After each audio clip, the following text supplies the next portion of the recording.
So I have a small confession, which is that I really like nativity sets.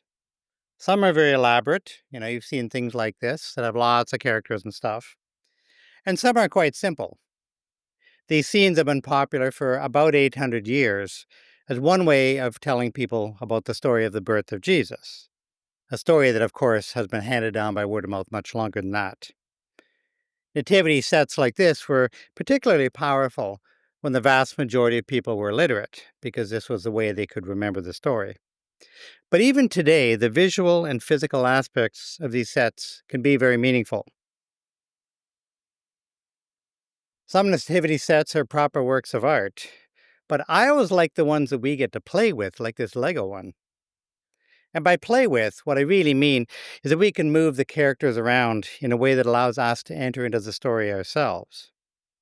Now, adults, I think, struggle to do this, but children do it naturally, and so do cats. Because cats understand the nativity set is something they should engage with. And cats literally place themselves right in the middle of the story, of course, because they're cats. I remember when I was a kid, we used to do lots of things with the nativity. My brothers and I enjoyed playing with the figures. They went all over the house as we've tried to find different ways to put ourselves in the stories. But to this day, I do not know why my mother got so upset when I put them in the fish tank.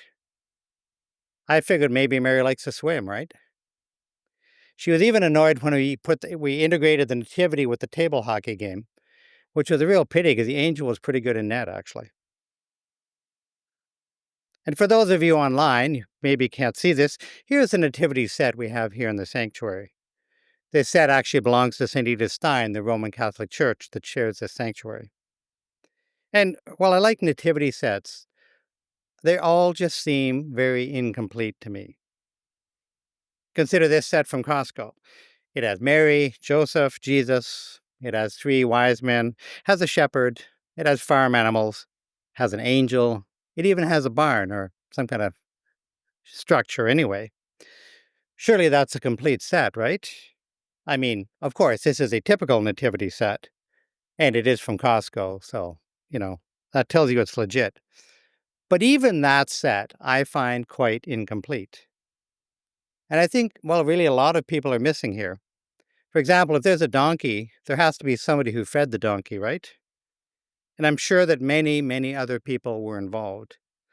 Remember that in the story, Mary and Joseph went door to door looking for somewhere to sleep, and they got turned away because there was no room. Well, okay, fair enough. But those people knew that Mary was pregnant, and at least some of those people would have offered to help deliver the baby, or provided food, or helped out in some other way. Surely somebody gave Mary the first century equivalent of a casserole, right? Mary gave birth in a stable, the story says, but she did not give birth in a vacuum. Lots of other people were around and helped out. People who are not named, people do not get immortalized in Costco nativity sets, but people who brought food, blankets, water, perhaps people who simply stayed close by in case there was some need. People who ran all sorts of little errands. Which, of course, brings me finally to who's missing from the nativity. And of course, the person missing is, well, each of us. Not because we're special, but because stories like this only work when ordinary people like us show up. I mean, someone fed the animals, someone brought food, someone stayed close by. Someone did bring a first century equivalent of a casserole. These people do not get statues, they do not get lines in the script, but without them, there cannot be a story at all. And this ultimately is the invitation of Christmas. Because faith isn't something that we just watch, it's something we step into and live into. Our closing blessing tonight includes the line, quote, "We will seek God not in a long ago stable or ancient manger, but in the people we meet and in the depths of our own hearts." So this Christmas, may we be the ones who show up in a time of need. May we be the ones who bring what we have. And may we discover, maybe to our surprise, that God is already there. Amen.